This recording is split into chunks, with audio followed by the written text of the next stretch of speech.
This video is split into multiple chapters. Assuming YouTube still supports chapters, you can navigate using those. Otherwise, the timestamps on screen will be your guides.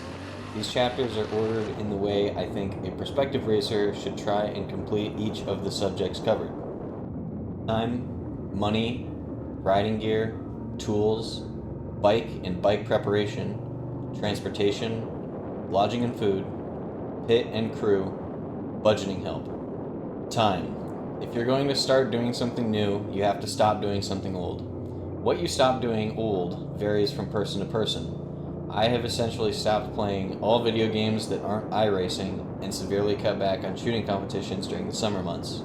You will have to make sacrifices and compromises with your time in order to race. That might mean free time or lazy time, but you will have to make compromises. Racing takes an immense amount of time, not primarily on, at, or getting to the track. Most of your time is spent preparing to go to the track, and most of that time will be spent in the garage working on your machine, getting things ready to race. Everyone will need to do different maintenance, modifications, and upgrades to be race ready. List out the things that you need to perform before you begin racing, before each season, and before each round. Doing this will help you to more efficiently spend your time. This can also help ensure that you complete all of the tasks that you need to do. This is one of the most open-ended subjects that I'm going to cover, and you won't know exactly how much time you need to spend preparing until you do it. Everyone also has a personal level of preparation that they're comfortable with. Over-budget and over-prepare for your first season. Cut back on things that you think are unneeded from there. Money. Racing is expensive, and I'm constantly told by a few of the older racers and riders that I know, speed costs money, how fast do you want to go? Of all the people in Utah this year, I went the slowest. This video ends with a budgeting section which encompasses all the costs of the other sections. Riding gear. Every racing organization has a different set of rules governing what equipment racers must wear while on track. This is the first of many times you will hear me say, read your club's rules. Since equipment regulations vary from club to club and track to track, this is just a general list of required gear. Race or track suit. Most clubs allow a 1 or 2-piece zip-together suit. Helmet. Most clubs require a Snell, ECE, or FIM helmet manufactured in the past 3 years. Some will allow DOT helmets. There are also clubs which disallow modular helmets or those with integrated sunshades. Gloves. Most clubs require full gauntlet gloves which leave no skin exposed between the suit and the glove. Some require gloves to be rated to a certain safety standard, such as CE level 1 or 2. Boots. Most clubs require motorcycle-specific boots of a certain height, usually 6 or 8 inches. Back protectors and airbags. Most clubs require a rigid back protector to be worn. Some will suggest or may even require an airbag system to be worn as well. All of this gear should be in good condition. What good condition means varies very much from person to person and club to club. Generally, leather articles should have no tears, holes, or scuffs and other cosmetic damages that could be seen through. Usually, light scuffs or other cosmetic damage are typically accepted. Some of these pieces are intended to protect you from the ground and typically can survive multiple crashes. Helmets must usually be in uncrashed condition. No dents, cracks, or deep scratches should be present in the shell, and the visor should be in a relatively clean and unscratched condition. Some helmet manufacturers will recertify crashed helmets as safe after an inspection. This paperwork should be brought with and presented to any race official questioning the safety of your equipment. It is still ultimately the club and who is assessing your equipment who gets to make the final say. Asking before you bring something questionable and ruining your round is a good way to go about this. Emails and photographs can be very helpful in clarifying your situation to club officials. Tools. The required list of tools will vary from bike to bike and how deep you're willing to go while trackside. I bring a metric socket set and a few other specific tools tailored specifically to my machine. Nothing more, nothing less. I also carry a fair amount of spare parts for things that are commonly damaged during race weekends during crashes, such as bars, levers, grips, pegs, toe pieces, and rear set brackets. Along with these hard parts, I also always bring at least half a roll of duct tape, some motor oil, enough distilled water to do a full coolant swap, and at least half a roll of duct tape. Bike preparation. Whatever bike you choose to race, it will need to be prepared for racing to at least the standard of your club's rulebook. These vary from club to club, and you should read your organization's rulebook. A general list of requirements includes lights removed, license plate removed, mirrors removed, handlebar mounted kill switch, self-closing throttle, continuous type drive chain, or a safety wired master link, all hoses appropriately connected. What constitutes appropriately connected varies. In general, airbox and breather hoses can be spring clamped. Coolant and oil hoses must be hose clamped. Fuel hoses, however, can vary from club to club. Some clubs are okay with friction fits, others require safety wire or hose clamps.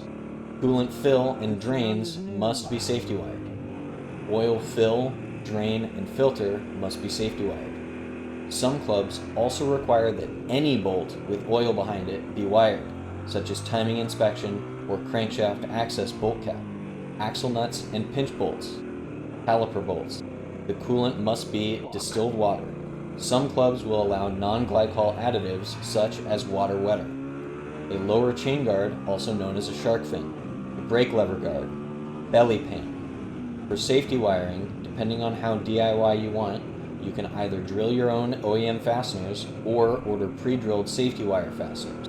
There are many guides on how to safety wire. Follow them and keep your winding tight. Transportation. You need to get yourself, your bike, your riding gear, and any additional things that you want with you from wherever those things normally are to the track. I have seen many ways to accomplish this. Sedans with U-Haul trailers, U-Haul vans, mini and transit vans with everything Tetris packed in, pickups with bike and gear Tetrised into the cab and bed, RVs with trailers of various sizes. I personally currently fit all of my equipment into the access cab of my Tacoma. U-Haul motorcycle trailer rentals are $15 a day, and if you return them to the same place that you rented them from, there's no out-of-town fees. They can also be towed with most cars, and it is very possible to get to and from the track no matter the vehicle you drive. Lodging and food. If you don't live close to the track, you will need somewhere to stay. Hotel, motel, RV, tent, the vehicle you drove there in, just the ground. All of these have pros and cons. Usually, the comfier the stay, the more expensive it is. You will need to balance these two things. Do not ruin your weekend by not getting sleep when a $75 hotel room would have improved your riding and overall experience. Pit and crew. Having a pit be a comfy place to rest is somewhat important.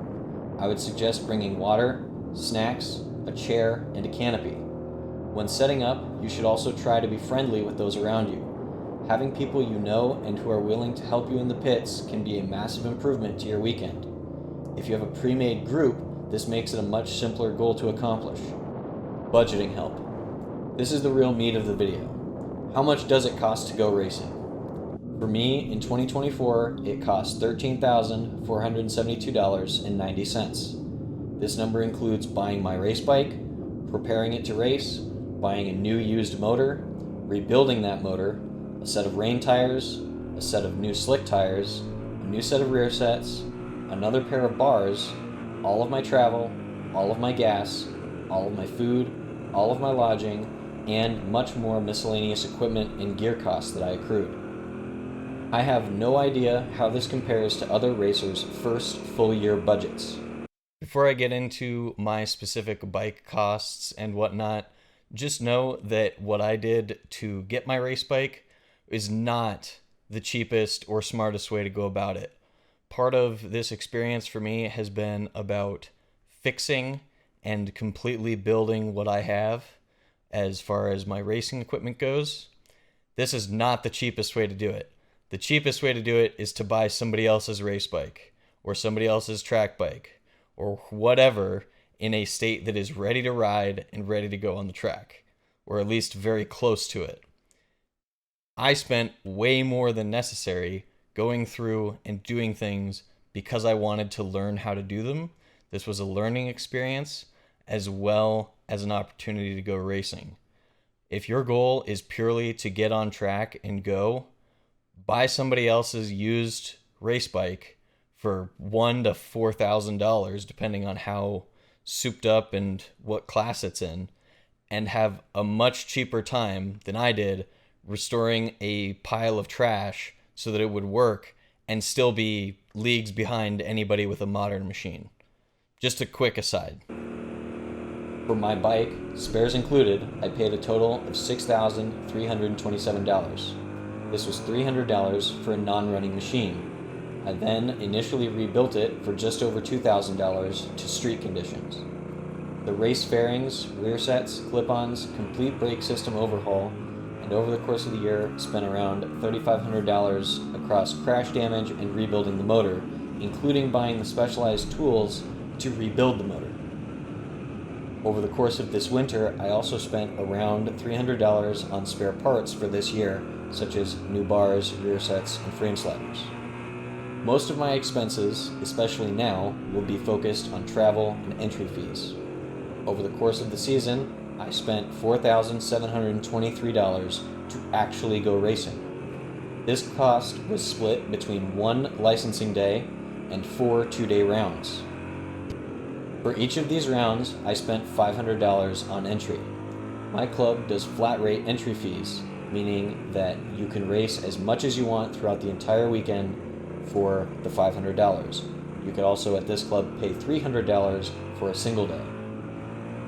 I also spent around $300 on gas, both driving down to Utah from Missoula and racing fuel, as well as $50 total per weekend on food and $100 to camp at the track. My estimated cost for 2025 is currently around $7,000. $550 on an annual membership to the AMA, my MyLap subscription, and the club racing license. I'm budgeting $300 for expected crash damage and $400 for tires.